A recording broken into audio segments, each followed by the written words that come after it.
Fala, família da Natação Criativa! Quero agradecer muito a sua presença, que acompanha a gente pelo canal do YouTube, pelo Spotify ou os mais de 300 mil seguidores lá no Instagram. Se você ainda não segue os nossos canais, clica aí que vai auxiliar muito nesse projeto e vai auxiliar na busca de parceiros. E hoje eu tenho uma pessoa muito especial, a nadadora com maior número de participações no Troféu Brasil de Natação Absoluto e depois migrou para o Master com vários recordes mundiais e ainda participações tanto no Absoluto quanto no Master. Estou com Gisele Caetano. Muito obrigado pela presença, Gisele. Eu que agradeço o convite, é um prazer imenso estar aqui. E hoje a gente vai falar um pouquinho sobre a sua trajetória, sua história na natação absoluta, na natação master, curiosidades. Mas antes de entrar nesse assunto, vamos agradecer os nossos parceiros que fazem esse sonho virar realidade. A Sobrasa, que é uma ONG criada em 1995, que visa reduzir o número de afogamentos no Brasil, que prevenir é educar. Plataforma Educar, com mais de 200 cursos para você realizar no momento que quiser, onde quiser e quantas vezes quiser, todos os cursos certificados para suas horas complementares aí da faculdade.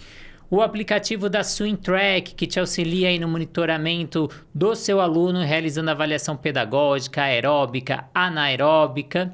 E a Flote, com materiais pedagógicos da natação. E hoje trouxe o grande lançamento aí da Flote, o jogo da memória, que você aí que tem dificuldade com o seu aluno, para ele fazer o mergulho submerso, que tal você jogar o jogo da memória lá no fundo da piscina e ele tem que fazer o jogo da memória lá no fundo? Então, aproveite o jogo da memória da Flote. E vamos lá, Gi, conta para o nosso público quem é Gisele Caetano, para quem não conhece, que eu duvido, e sua trajetória desde a saída de campus até os primeiros títulos. Bom, a Gisele Caetano Pereira é uma filha de jogador e técnico de futebol. Meu pai era do esporte, a minha família materna, eu sou da família do Robson Caetano, corredor, então não tinha como fugir do esporte. E desde criança, desde os 2 anos de idade, eu e a minha irmã mais velha, nós fomos criadas em clube, né?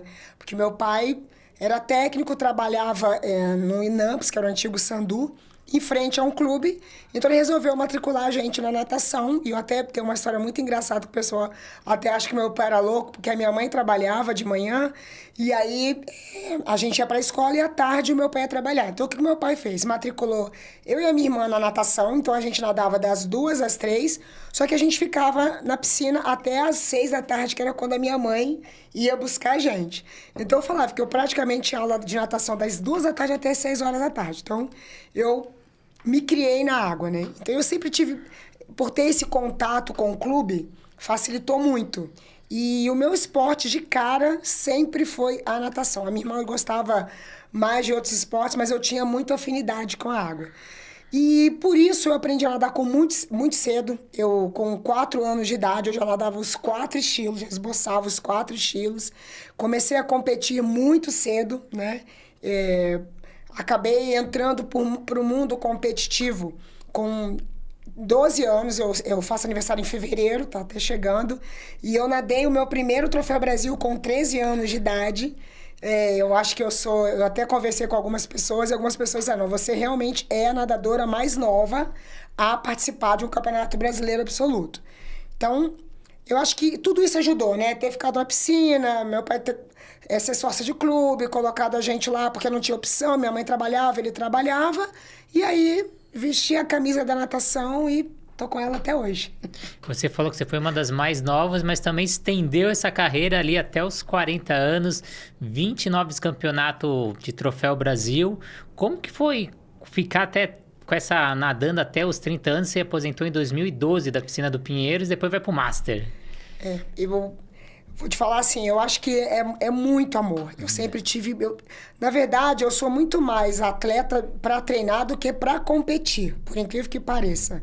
A minha obsessão sempre foi treinar, a rotina. Eu sempre tive Eu sempre fui muito insistente e persistente. Então, a rotina da natação, a disciplina, era uma coisa que me movia, né? Eu acho que assim, vou dizer diferente. Eu acho que o meu grande sonho era ser nadadora profissional.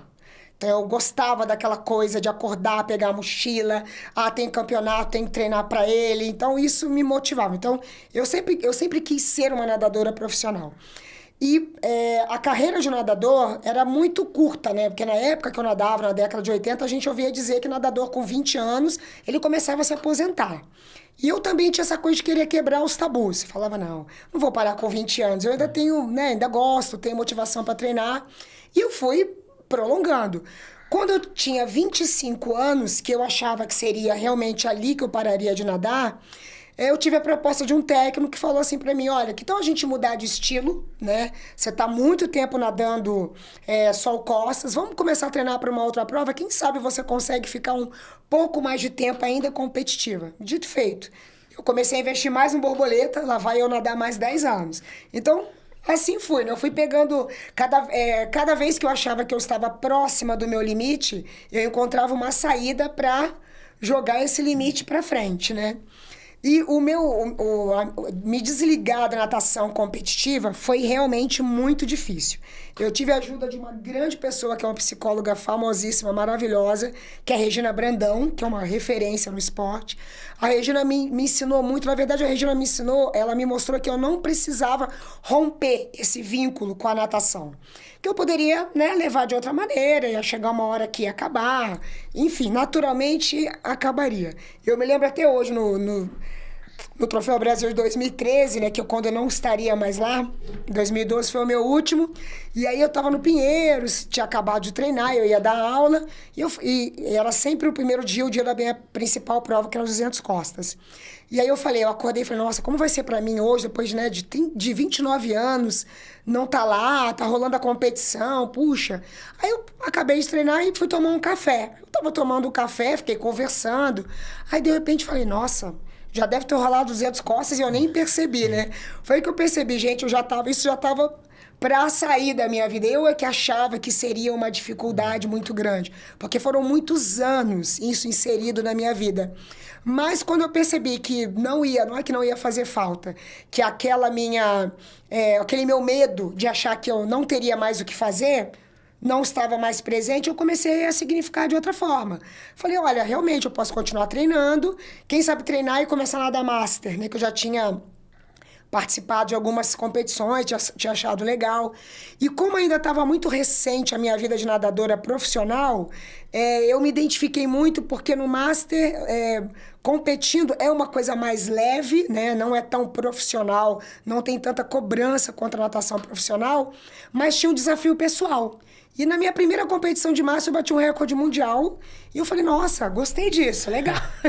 Acho que eu vou ficar um pouquinho aqui brincando ainda de master, né?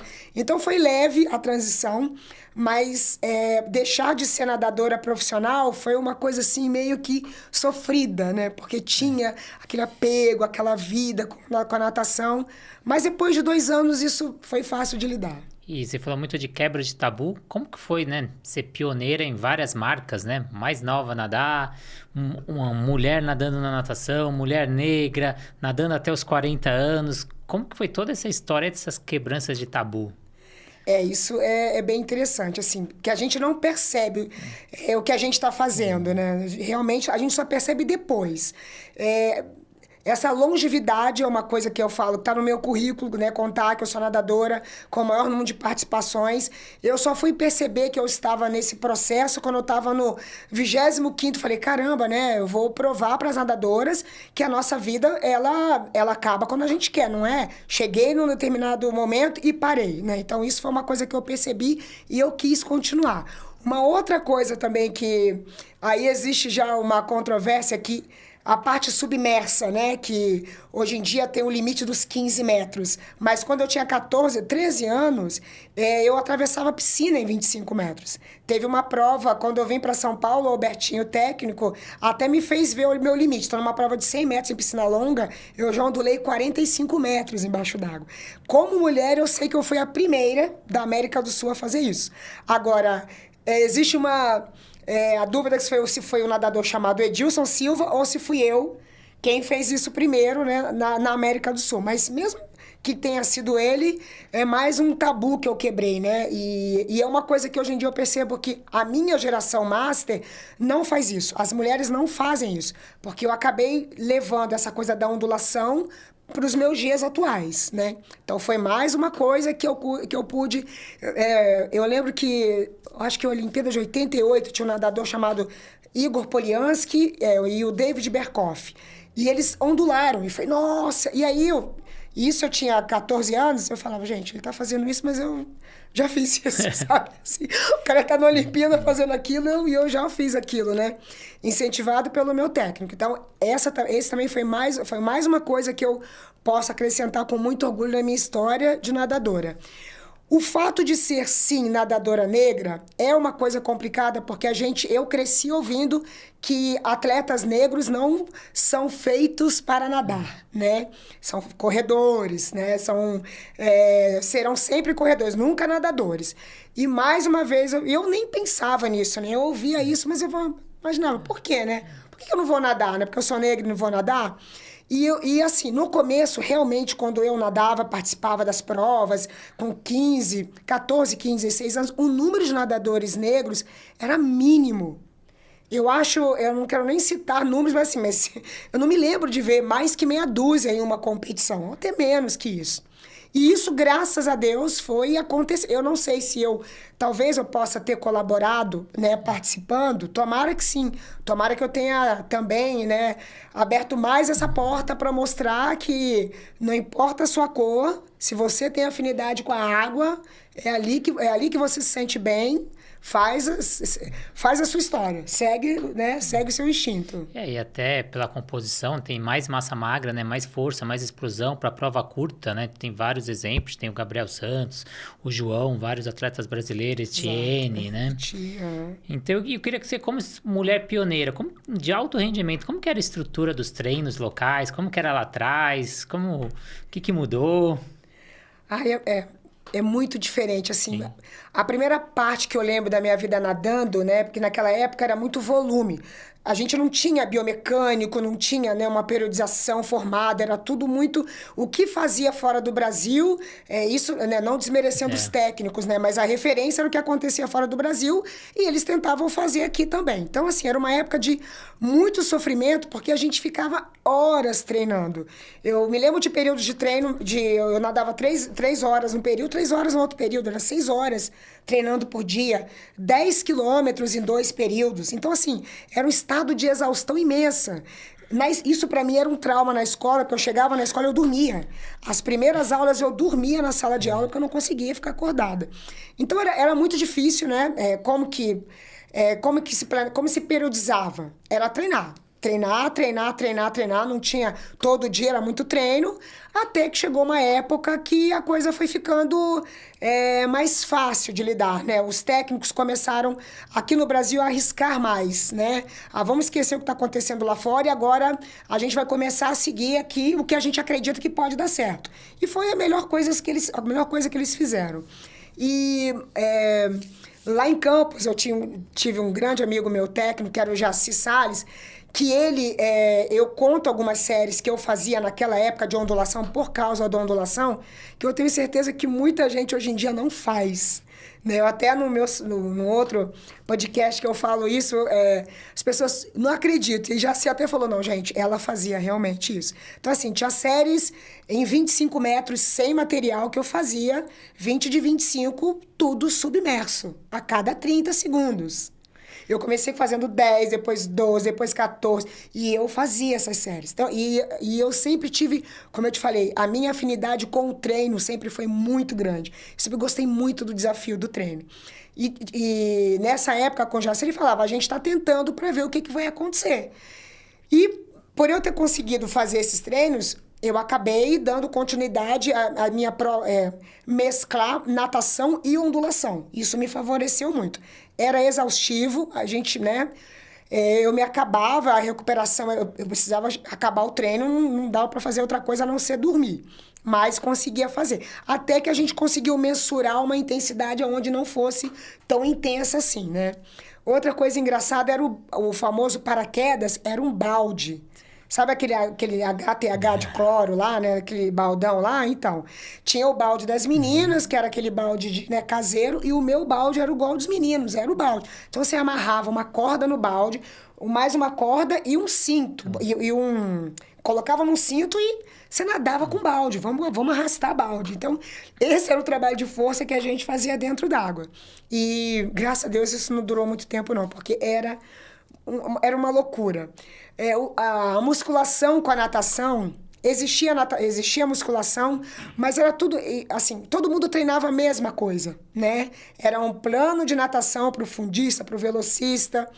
Então, era tudo muito diferente do que é agora. E como eu comecei, né, na década de 80 e vim nadar até 2012, eu vejo a mudança, né, o quanto o passo que nós demos à frente, né, vários passos que nós demos à frente, como mudou e como foi possível o atleta conseguir direcionar a sua atenção para o que ele queria fazer. Na minha época, eu nadava, não tinha os 50 costas, eu nadava 100, 200, 400 medley, 100 borboleta, 200 borboleta e de quebra um revezamento. Então, assim, em uma competição de uma semana, você ficava exausta. Agora não, agora você consegue, eu vou nadar 200 costas, e eu quero fazer o índice para a Olimpíada de 200 costas, então eu vou treinar específico para os 200 costas. Então, o nadador, ele está sendo poupado para conseguir atingir o principal objetivo dele. E não era só aquela loucura de nadar todas as provas, sabe? Que eu acho que também... não estou falando que isso só acontecia no Brasil. Eu acho que isso acontecia no mundo, né? O nadador nadava tudo o tempo todo. E você passou aí na mão de vários técnicos e vários nomes fortes da natação. Como foi essa relação com os treinadores, inclusive Alberto Claro, meu sócio, bem diferente do que é hoje, né? Acho que lá atrás era difícil de lidar com ele. Eu conheço o Alberto desde os meus, acho que 12 anos, que ele foi para minha cidade, dar uma clínica de natação. E aí eu me lembro que ele olhou para mim e falou assim, você ainda vai ser minha atleta. Imagina, você tá no interior e você vê, né, um técnico, falou, nossa, o Alberto Claro falou que eu vou ser atleta dele. Entendi. E aí, realmente, fui. Mas antes de chegar, né, no Alberto aqui no Pinheiros, eu tive um convite para ir pro Flamengo. E eu saí do interior... Não, lá em Campos eu tive... Todos os meus técnicos são meus grandes amigos, né? Então, eu aprendi a nadar com uma pessoa que não tá mais entre a gente. E aí, depois eu fui nadar com o Ronaldo Bretas. Depois eu fui nadar com o Jaci Salles, que é essa pessoa que eu te falei da ondulação. Aí eu fui pro Flamengo. No Flamengo, eu não cheguei a nadar com o Dalteli Guimarães, que é uma outra grande referência na natação brasileira. Porque eu nadava com o Paulo Pavão. Como eu nadava costas, o treino de costas era com o Paulo. Saí do Flamengo, eu voltei para Campos, né? Voltei para Jaci, e aí veio a proposta de vir para o Pinheiros. Só que todos nós viemos para o Pinheiros, inclusive Jaci, que ele veio para São Paulo, na verdade, dar treino em um clube, e eu acabei indo para o Pinheiros, eu e mais 3 atletas. No Pinheiros, o Alberto foi meu técnico durante um grande período. E assim, o Alberto comprou uma briga minha muito legal, briga que eu digo assim, eu já tinha 25 anos. Era na época que todo mundo estava se aposentando e ele falou para mim, vamos fazer história? Você topa, né? Mostrar que a natação ainda não acabou. E aí foi isso. Comecei a nadar borboleta e fui medalhista de brasileiro absoluto, de borboleta, de costas. Tive assim... Na época eu estava começando a trabalhar dando aula. E aí eu até conversei com meu pai, eu falei, eu acho que eu vou dar um tempo no trabalho porque eu quero aproveitar essa fase nadadora profissional. E aí eu fiquei só nadando, eu já tinha patrocínio, fiquei só nadando com essa proposta do Alberto, né, de prolongar a carreira. E aí, depois o Alberto no Pinheiros, fui atleta do Albertinho. O Albertinho é um dos meus melhores amigos, meu amigo pessoal. Ele está agora em Portugal. Mas a gente tem muita, muita amizade. Meu conselheiro... Hoje mesmo a gente se falou, quer dizer, eu mandei uma mensagem para ele. Meu conselheiro. Teve o Marco Veiga, né? Sim. Que o Marcão me colocou num pódio, Troféu Brasil... quando eu também estava numa fase que eu achei que eu fosse parar de nadar. E o meu último técnico, que é o Amém, que atualmente é o head coach do Pinheiros, né? Que eu falo que é meu eterno técnico, que me fez ser medalhista com 40 anos. E então, assim, eu tenho muita admiração, muito respeito. Eu aprendi muito com eles. Eu acho que a Gisele, treinadora, depois a gente vai falar disso, mas dá para adiantar que a Gisele, treinadora, tem um pouquinho de cada um deles, sabe? Na forma de agir, de pensar, até nas piadas. Às vezes eu me vejo fazendo piada, que eu falo, gente, certeza que, né? Fulano falava isso e eu tô falando a mesma coisa. Então, foi um grande aprendizado para mim ter essas pessoas na minha vida, né? Porque eu inseri na Gisele o que tem de melhor nos treinadores de natação. E eu tenho muito respeito por eles, porque eu sei que a gente, quando é atleta, a gente se apega muito, a gente confia muito, tem essa troca de muita confiança e muita amizade. E eu, graças a Deus, tenho uma amizade com todos eles até hoje. E você comentou que fez série com balde, fez série longa, fez séries difíceis. Qual foi a série mais difícil que você se recorda aí, na época de nadadora? Olha, ai meu Deus, eu pulei um técnico, eu vou falar dele agora. O Ricardo Prado foi meu técnico no Flamengo, né? Então eu vou falar de uma série, eu guardei, eu vou ser rápida porque eu falo muito, mas essas 3 séries marcaram a minha vida. Uma foi lá no Flamengo, né, com o Ricardo Prado, que ele... Em uma conversa do treino, os atletas pediram, dá uma série pra gente que você fez quando você treinou pra ser campeão olímpico. E ele deu essa série pra gente. Então era assim, era um de 200 medley, não me lembro as intensidades, mas era tudo forte, né? Um de 200 medley, um de 400 medley, aí vinha um de 200 borboleta, um de 150 borboleta, 100 borboleta, 50 borboleta, aí 200 medley, 400 medley, repetia a mesma coisa de costas, a mesma coisa de peito, a mesma coisa de crawl, e repetia tudo de novo. E aí eu me lembro que eu fiz essa série, claro que a gente, né, todo mundo terminou se arrastando, né, mas todo mundo assim, nossa, eu fiz a série que o Ricardo Prado treinou para a Olimpíada, sabe? Então esse treino foi um treino que marcou a minha vida. Essa série do Jaci, que eu fazia ondulação, que eu sinceramente acho que era uma coisa absurda, e junto com essa série, eu fazia séries de perna, de 100 metros de perna, sem material, a cada 1,30. Só perna. 8 de 100 perna a cada 1,30. Mantendo média de 1,20, 1,18. Então, assim, eu tinha uma perna absurda. Os meninos o Cezão, os meninos ficavam apostando corrida comigo. No treino, né? E eu adorava tirar mas eu sou menina, vocês têm que ganhar de mim. Eu ficava provocando. Então, quando eu treinava, eu tinha essa fama da perna forte. E uma coisa que eu não esqueço é que os treinos do Amém, né, que foi meu último técnico, já tinha 38, quase 40 anos. Os treinos do Amém eram muito intensos, porque a gente usava paraquedas, tirava paraquedas, dava um tiro 100%, colocava de novo, dava um tiro de 100%. E o Amém ele tem uma maneira de dar treino que ele coloca, 8 itens na série, né? E aí depois repete esses 8 itens 4 vezes. 5 vezes, sabe assim? Então, cada vez que ele falava a série, que demorava pra explicar a série, eu ficava imaginando, ai meu Deus, e quando acabar tudo isso, eu vou ter que fazer mais 2. E aí, às vezes, ele falava, tudo isso 4 vezes. Eu tinha vontade de sair correndo, sabe assim? Era uma... Mas era difícil, mas o que eu gostava disso tudo é que quando você fazia aquilo, quando você ia competir, você falava, não, se eu fiz isso no treino, agora eu vou competir numa boa, porque eu tô mais que pronta, né? Mais que preparada. Mas eu realmente admito, assim, que eu fiz coisas que eu nunca esperava ser capaz de fazer. Eu nunca imaginei que o meu corpo fosse capaz de aguentar o tanto que eu aguentei como nadadora, que eu não me achava, não boa o suficiente, mas eu não achava que eu tivesse estrutura suficiente para fazer, e eu realmente fiz. E contando um pouco dos bastidores aí da natação, e a parte de quarto, de convivência, quais foram as melhores convivências de quarto ali? Olha, eu sempre morei em república, morei com muitas meninas, pra você ter uma ideia, 40 meninas na minha vida inteira, né, desde o Rio até aqui.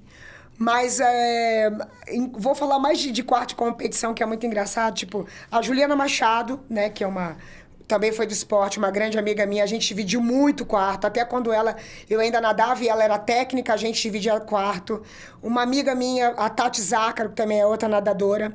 Mas o melhor as boas histórias vêm com a Flávia Delaroli e a Poliana Okimoto, que no final a gente ficava junto. Bom, a Flávia Delaroli, apesar de ser, né, ter sido finalista olímpica, né, uma das mulheres mais rápidas do mundo, é a pessoa mais lenta que eu conheço no mundo.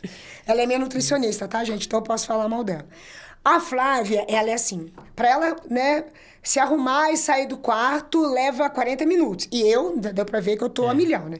Então eu me arrumava e ficava, vamos, Flávia. Vamos, Flávia, vamos, Flávia. E ela chama de Giselda. Calma, Giselda, eu já vou. Então, assim, pra mim era uma tortura ficar com ela no quarto, né? Porque ela é muito, né, no ritmo dela. E toda vez que ia fechar o quarto, fala, Gisele, você é a Flávia? Eu falava, ai, meu Deus, eu e a Flávia não dá, pelo amor de Deus. Eu vou ficar angustiada a competição inteira, sabe? Porque tinha que esperar ela acabar o banho dela. Mas é muito engraçado. Até hoje, nas consultas, quando eu vou na consulta com ela, dura, tipo, quase 2 horas, né? Porque tem que esperar a Flávia falar todas as propriedades, todos os alimentos. Ela vai me matar quando ela vê isso. Mas é uma pessoa que eu amo e carrego na minha vida para sempre. E eu e a Poliana também era outra coisa engraçada. A Poliana Okimoto. Que a Poli, né? Tá sempre naquele mundo dela, também tranquila e numa boa. A Poli, ela... Tava vendo TV e eu lá falando, quando eu olhava pro lado, a Poliana já tava dormindo. Eu falava, ai, meu Deus, eu tô aqui falando sozinha, não sei desde que horas, né? E a Poli tinha uma coisa muito engraçada, que antes dela dormir, ela adorava bisnaguinha, aquele pão bisnaguinha, e ela, antes de dormir, ela pegava um pacote daquele pãozinho e ficava comendo, como se estivesse comendo uma pipoca. Eu falava, gente, como que pode uma pessoa... Uma nadadora como ela comendo uma bisnaguinha, assim. Então, tinha umas coisas em quarto de competição que eu adorava, assim. Essa convivência, né? Você vê como cada um é, né? E a gente falou aqui das partes boas, mas também tem os perrengues de nadadora, né? Qual foi o perrengue ou parte engraçada que você passou aí na sua carreira? Ai, tem um de uma competição que o meu maior traje tecnológico, antigamente o traje ele era... Hoje em dia ele é prensado e costurado, né? No começo, eu tinha patrocínio de uma marca, então a gente ganhou esse maiô, né? Ganhava o maiô para nadar, e ele era colado, era praticamente colado. E aí, no nado de costas, você tem que cair na água, né? Você segura, né, embaixo, e quando eu fui dobrar os joelhos para me preparar, o meu maiô abriu inteiro, ele descolou inteiro. Nossa. E aí eu falei, gente, meu maiô abriu, fiquei praticamente pelada na piscina, levantei a mão pro juiz, e o juiz não tava entendendo o que estava acontecendo, e ele já tava, as suas marcas, e eu dando, né, quando ele percebeu, parou, o meu maiô tava aberto, aí eu tive que sair, aí jogaram a toalha pra mim e tal, bom, aí a série teve que acontecer depois, mas foi assim, eu nunca tinha passado por essa situação. Outra também foi numa competição que eu tava nadando medley, e aí eu toquei na borda para virar. Quando eu toquei, eu bati com... A borda, ela tinha uma parte embaixo que, né, tem aquela parte de fora e ela tinha uma parte assim. Quando eu bati na borda, eu bati com tudo na borda e eu quebrei o óculos e machuquei o nariz. E aí eu parei, meu nariz sangrava, ninguém entendia o que estava acontecendo, né? O que aconteceu? Eu sangrando na piscina com o nariz cortado no meio de uma competição. E foi meio traumático até, mas foi bem assim, mas foi engraçado, né? Como que um nadador bate com o rosto na borda da piscina? Tem algumas coisas assim que eu não me lembro, mas assim, o que mais me chama a atenção foram esses 2 momentos. E essa trajetória longa aí na natação, tem algo que você fala, nossa, eu mudaria se eu pudesse voltar no tempo? Ai, sempre tem, né? Quem fala que não, seria tudo igual, eu acho que... sempre tem. Eu levaria a coisa de forma mais leve, assim, eu acho que eu fui muito intensa, o que é muito bom, eu fui muito insistente, eu fui muito persistente, mas eu deixei de aproveitar muita coisa, assim, digo de aproveitar coisas que a gente consegue conciliar, como nadador, o estresse, a ansiedade, sabe? O atleta, uma coisa que eu aprendi com a Regina Brandão é que nadador competitivo ele tem que ser frio. Né? Principalmente as emoções precisam ser controladas, né? E eu acho que eu voltaria no tempo, eu seria mais calma, eu não sofreria tanto das vezes que eu não fui tão bem, porque eu me lembro que quando eu queria uma coisa que eu não conseguia, aquilo me motivava, mas aquilo me jogava muito para baixo. Eu acho que o aprendizado, eu colocaria assim, a gente precisa aprender a ganhar e perder, né? Eu acho que eu voltaria no tempo para saber perder melhor, sabe? Isso, com certeza, teria me ajudado mais na minha longevidade de atleta. Eu teria ido no casamento da minha irmã, porque eu deixei de ir no casamento da minha irmã, porque eu estava em uma competição. E é uma coisa que me deixou, que até hoje, assim, eu sofro muito pensando. Acho que algumas coisas, com certeza, eu faria de forma diferente para sofrer menos. E você tocou um ponto importante aí, que nem estava no script, mas eu vou perguntar, que eu perguntei para vários atletas sentados aí, pro Gabriel, pro Nicolas, pro Gustavo Borges, o lado mental, quanto conta numa prova de natação? 100%.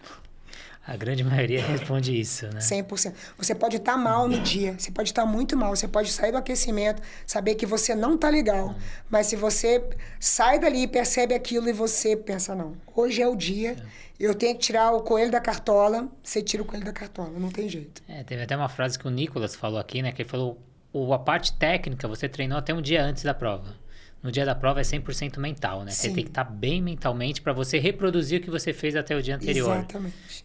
Eu carrego isso, acho muito legal essa frase dele. Eu tenho um mantra que é assim, quando eu... Agora, não tanto quanto mais, mas quando eu ia nadar, que eu queria muito uma coisa, eu pensava assim, pensava, né, para as minhas concorrentes, vocês vão ter que fazer muita força, porque eu vou nadar muito forte. Então, eu acreditava que eu faria o melhor que eu puder, não importava em que lugar eu fosse chegar, mas eu ia fazer o possível para fazer o melhor possível, sabe?